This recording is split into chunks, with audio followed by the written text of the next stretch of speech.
సంతానం కావాలన్న మీ కలను నిజం చేసుకోండి. 49 అంటే సంతానం, 49 అంటే సంతోషం. వివరాలకు సంప్రదించండి. అందరికీ నమస్కారం. నా పేరు మాధురి. మీరు చూస్తుంది సుమన్ టీవీ నెట్వర్క్. ప్రస్తుతం మనతో పాటు ఉన్నారు తోడు నీడ ఫౌండర్ రాజేశ్వరి అమ్మగారు. సో అమ్మ గురించి చాలా మంది వినే ఉంటాము. అసలు ప్రేమకి మారు పేరుగా అసలు ప్రేమ అంటే ఏంటి, ఏజ్తో సంబంధం లేకుండా ప్రతి ఒక్కరికి కూడా ప్రేమను పొందే అవసరం ఎంతనా ఉంటుంది, ఆ అర్హత కూడా ఉంటుంది అని ఎన్నో చక్కటి మాటలు మనకు తెలియజేయడానికి అమ్మ సిద్ధంగా ఉన్నారు. మరి అమ్మతో మాట్లాడి బోలని విషయాలు మనం తెలుసుకుందాం. నమస్కారం అమ్మ. నమస్తే అమ్మా. చాలా సంతోషంగా ఉంది మిమ్మల్ని చూస్తుంటే. నిజంగా మీ లైఫ్, మీ స్టోరీ గురించి విన్నామమ్మా. ఎంత బాగా అనిపిస్తుంది అంటే అసలు ప్రేమ అంటే ఇది ఓన్లీ యంగ్స్టర్స్ వరకే కాదు, ప్రేమ అంటే మనసుకు సంబంధించింది అన్న విషయం ఒక్క మాటలో మీ జీవితం మాకు తెలియజేస్తుంది. సో ఒక్కసారి మీ గురించి తెలుసుకోవాలందమ్మా, కొంచెం బ్రీఫ్ గా మాకు చెప్తారా? తప్పకుండా అమ్మా. నా పేరులోనే తోడు నీడ, అది నా ఇంటి పేరు అయిపోయింది. తోడు నీడ రాజేశ్వరి అంటారు ఎవరైనా. అవునవును. అంచేత నా ఇంటి పేరు నేను కూడా మర్చిపోయాను. పోతే ఏంటంటే ఇది జీవితం అనేది ఒక జర్నీ అనుకోవాలి. జీవితం అనే ప్రయాణంలో ఎన్నో ఆటుపోట్లు ఎదురవుతుంటాయి, కష్టాలు ఉంటాయి, సుఖాలు ఉంటాయి. అన్ని రకాల అవి మన సంవత్సరాది ఉగాది పండుగ నాడు తీపి, పులుపు, ఉప్పు, కారం అన్నీ ఎలా కలిపి తింటామో ఉగాది పచ్చడి లాంటిదే జీవితం కూడా. జీవితంలో కష్టాలు, సుఖాలు, సంతోషాలు, ప్రమాదాలు అన్ని రకాలు ఉంటాయి. అన్నిటినీ ఫేస్ చేసుకుంటూ వెళ్లాల్సిందే. అయితే జనరల్గా మనం ఏమనుకుంటామంటే జీవితం అంటే అన్ని సుఖాలే ఉండాలి, కష్ట సుఖాల సమాహారం అన్నది మనం యాక్సెప్ట్ చేయలేం. అన్ని సుఖాలు ఉండాలి, అన్ని సంతోషాలు ఉండాలి. అమ్మో నాకు కష్టాలు వద్దు, కష్టాలు కావాలని నేను కూడా అంటాలా. కానీ అది వచ్చినప్పుడు అమ్మోని పారిపోకూడదు, ధైర్యంగా దాన్ని ఫేస్ చేయాలి.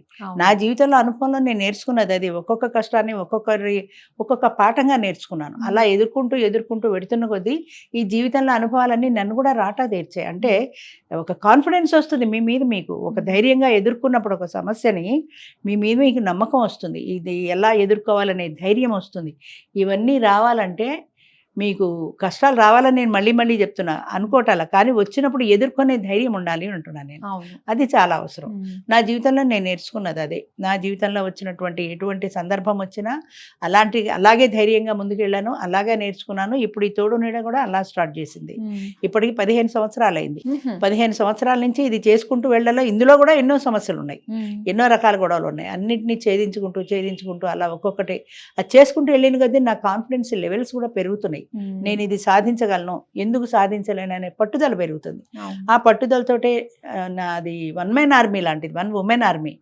నాకెవరూ లేరంటే మా మెంబర్సే నాకు ఏదో చేసే కార్యక్రమం మంచిదని సపోర్ట్గా ఉంటారు తప్ప పెయిడ్ అసిస్టెంట్లుగా నేను ఎవరిని పెట్టుకుని భరించే స్తోమత లేదు. Because it is only an NGO. ఇది కమర్షియల్ కాదు కాబట్టి ఎన్జిఓగా మాత్రమే నడుపుతున్నాను. సో ఎన్జిఓగా నడుపుతున్నప్పుడు పెద్ద ఇన్కమ్ ఏముంటుంది దాని మీద. అంచేతే జీతం పెట్టుకుని మనుషుల్ని పెట్టుకునే స్తోమత లేకపోయినా సరే నాకు మ్యాన్ పవర్ లేదు, మనీ పవర్ లేదు. నాకు ఉన్నదల్లా ఒక విల్ పవర్. అది మాత్రం నేను చెప్పగలుగుతాను. ఆ విల్ పవర్ తోటే ఈ 75 సంవత్సరాల వయసులో కూడా నేను ఇంత స్ట్రాంగ్గా ఉన్నాను, ఇంత స్ట్రాంగ్గా దాన్ని నడపగలుగుతున్నాను. దానికి కారణం ఏంటంటే ఒంటరితనం అంటే ఏంటో నేను కూడా అనుభవించాను కాబట్టి నాకు తెలుసు. అది ఎలా ఫేస్ చేయాలి అనే దాంట్లో వాళ్ళకు ఒక తోడు, ఈ వయసులో కూడా ఒక తోడు అనేది అవసరం. మీరు చెప్పినట్టు ప్రేమ అనేది 25 ఏళ్ల వయసులో కాదు, 50-60 ఏళ్ల వయసులో కూడా ఉంటుంది. ఆ ప్రేమను పంచిపెట్టే మనిషి కోసం అని, ఆ తోడు కోసం వాళ్ళు ఎదురు చూస్తుంటారు. అలాంటి తోడు దొరికినప్పుడు వాళ్ళ ప్రేమను పంచిపెట్టడానికి వాళ్ళు రెడీగా ఉంటారు. అలాంటి ప్రేమికుల జంటలు మా దాంట్లో కోకొల్లలు ఎన్నో ఎగ్జాంపుల్స్ ఉన్నాయి చెప్తే. అంచేత అలా వాళ్ళు అసలు ప్రేమను ఎలా పంచగలిగారు నాకే ఆశ్చర్యం వేస్తుంటుంది. అరే ఇలాంటి మనుషులు ఉంటారా అని.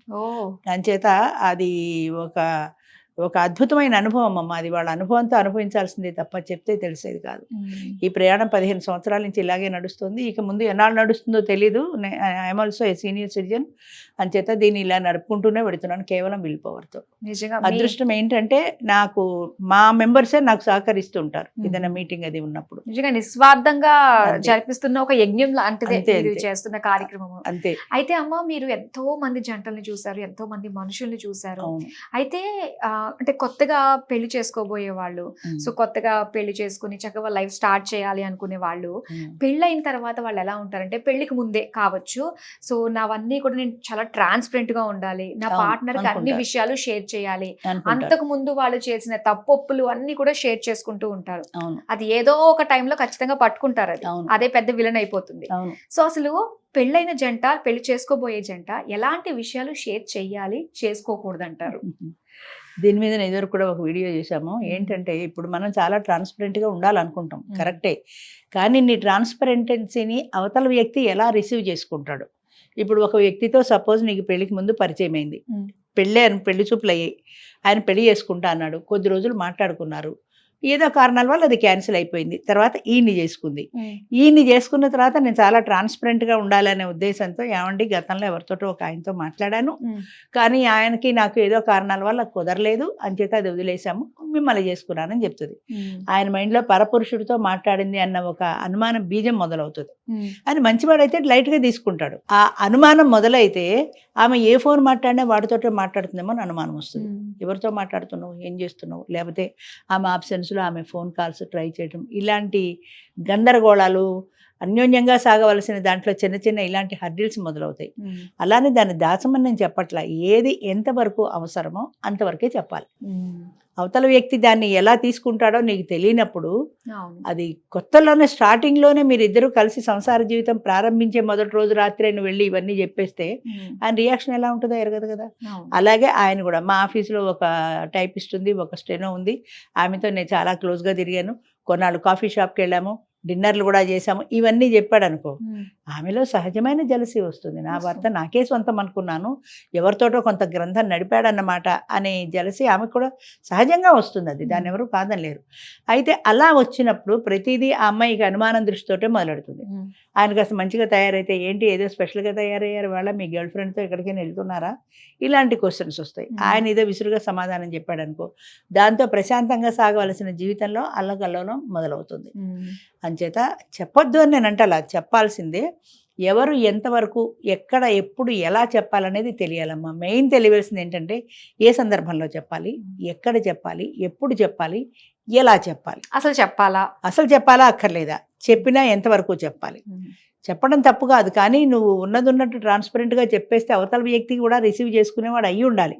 అదే కొన్నాళ్ళ సంసార జీవితం సాగిన తర్వాత ఏదైనా సందర్భంలో నువ్వు ఒక చిన్న పొడిలాగా, ఇలా అయిందండి, ఏదో ఇలా అనుకున్నాను, అది కాదని మిమ్మల్ని చేసుకున్నాను, గ్రాడ్యువల్గా ఒక మాట వదిలినట్టుగా వదిలితే పర్వాలేదు. కానీ మొదటి రోజు రాత్రే కూర్చొని ఆ రోజు ఏమైందంటే మిమ్మల్ని పెళ్లి చేసుకోక ముందు అని కథ చెప్తే ఆ రోజు రాత్రే యుద్ధం స్టార్ట్ అయిపోతుంది. అంచేత వాళ్ళిద్దరూ తెలుసుకోవాల్సిన విషయం ఏంటంటే, వాళ్ళ గతం గురించి చెప్పబోయే ముందు ఎవరు ఎలాంటి వాళ్ళు, అవతల వ్యక్తి ఎటువంటి వాడు, ఏ విధంగా దానికి రిసీవ్ చేసుకుంటాడు అనే విషయం తెలుసుకోవాలి. కొంతమంది భర్తలు చెప్తారు, నేను చాలా మంచివాడిని, అలాంటి అనుమానాలు నాకేం లేవు, నీ గత జీవితంలో ఎవరైనా ఉన్నారా, మనం నిజాయితీగా చెప్పుకుందాం అని చెప్తాడు.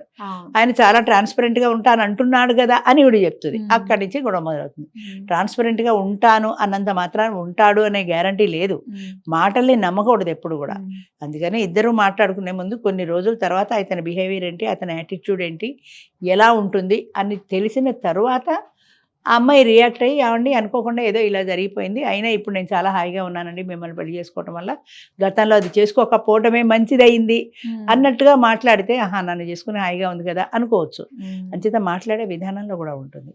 ఎప్పుడు మాట్లాడాలి, ఎక్కడ మాట్లాడాలి, ఎలా మాట్లాడాలి, ఈ 3 పాయింట్లు కబ్ క్యూ ఔర్ కహా అన్నట్టు ఈ 3 పాయింట్లు చాలా బాగా తెలుసుకొని ఉండాలి. సందర్భానుసారంగా వదలాలి తప్ప మొత్తం అంతా మొదటి రోజు రాత్రి కూర్చోబెట్టి కథ చెప్పేయకూడదు. అది తప్పనిసరిగా భార్యాభర్తలు ఇద్దరూ తెలుసుకోవాల్సిన విషయం. కొత్తగా పెళ్లి చేసుకోబోయే జంట ఎవరైతే తప్పనిసరిగా ఖచ్చితంగా తెలుసుకుని పాటించాల్సిన ముఖ్యమైన సూత్రాలు అంతే. తప్పనిసరిగా ఎవరో పెళ్లి సెటిల్ అయిన తర్వాత కార్డ్స్ కూడా పంచుకున్నారు, చుట్టాలందరికీ చెప్పేశారు, హాల్ బుక్ చేసుకున్నారు, అన్నీ అయిపోయిన తర్వాత అతను భార్య ఇది పెళ్లి కొడుకు పెళ్లి కూతురు మాట్లాడుకుంటున్నారు. ఆ మాట్లాడుకోవడంలో ఆయన అడిగట అమ్మాయిని, ఆర్యో ఏ వర్జిన్ అని. పెళ్లి క్యాన్సిల్ అంది అమ్మాయి. అంతే కదా, నన్ను ఇలా అడిగాడని కోపం వచ్చి ఇంకేం లేదు క్యాన్సిల్ అంది, ఆయన నెంబర్ బ్లాక్ చేసేసింది, పేరెంట్స్ చెప్పింది. ఈ రోజులో పేరెంట్స్ కూడా పిల్లల మాట కాదంటలే, ఎందుకంటే కాదంటే ఈ పిల్ల ఏ సూసైడ్ చేసుకుంటుందనే భయం కదా. లక్షలు ఖర్చు పెట్టారు, హాల్ బుక్ చేశారు, శుభలేఖలు పంచారు, చుట్టాలందరూ 4 రోజుల్లో పెళ్లి, ఇంత పెట్టుకుని పెళ్లి క్యాన్సిల్ చేశారంటే వాళ్ళకి ఎంత ధైర్యం ఉండాలి, అమ్మాయి మీద ఎంత ప్రేమ ఉండాలి. ఆ అబ్బాయికి అర్థం కాల ఎందుకు బ్లాక్ చేసిందో, అసలు ఎందుకు మాట్లాడడం మానేసిందో అర్థం కాల. అర్థం కాక అడిగితే మొత్తం మీద తేలిన విషయం ఏంటంటే, నువ్వు ఇలా నన్ను అడిగావు, ఆర్యూ వర్జిన్ అని అడిగావు అంటే నీ సంస్కారం ఇంతే, నన్నే అనుమానిస్తున్నావు అంటే రేపు పొద్దున పెళ్ళయ్యాక పాలవాడు పూలవాడు వచ్చినా కూడా నువ్వు అనుమానిస్తావు, ఇలాంటి అనుమానించే క్యారెక్టర్ మూడు నాకు అక్కర్లేదని నేను క్యాన్సిల్ అన్నాను, నాకు ఎప్పుడు ఫోన్ చేయకు అని చెప్పేసింది. వాడు అన్నాడు, అయ్యో నేను ఆ ఉద్దేశంతో అనలేదు, చాలా క్యాజువల్గా అడిగాను అన్నాడు. ఎంత క్యాజువల్గా అడిగినా సరే అవతల వ్యక్తి హర్ట్ అయ్యే మాట మాట్లాడకూడదు. అవును. అది నువ్వు చాలా క్యాజువల్గానే ఉంటావు, కానీ అమ్మాయి క్యాజువల్గా తీసుకోవాలని లేదు కదా. అంచేత హర్ట్ అయ్యే మాట మాట్లాడకూడదు. ఆ అమ్మాయి వ్యక్తిత్వాన్ని శంకించావు నువ్వు. అవును. అంచేత కోపం వచ్చి క్యాన్సిల్ అంది అంతే. అంచేత అలాంటి నష్టాలు కూడా ఉంటాయి. ఉంటాయి నిజంగా. అలానే దాపరికంగా పెట్టుకోవాలని నేను చెప్పట్లేదు. ఏదో సందర్భానుసారంగా ఏ టైంలో చెప్పాలి అని, ఎంతవరకు చెప్పాలి అనేది ఒక మాటగా చెప్పొచ్చు తప్ప ఆ హిస్టరీ మొత్తం అంతా అప్పుడు ఏమైందంటే అని చెప్తే లేనిపోని తగాదాలు సృష్టించుకుంటారు, మనకు మనమే చేసుకున్నట్టు అవుతుంది. చాలా చక్కగా తెలియజేసినందుకు ధన్యవాదాలమ్మా. Thank you.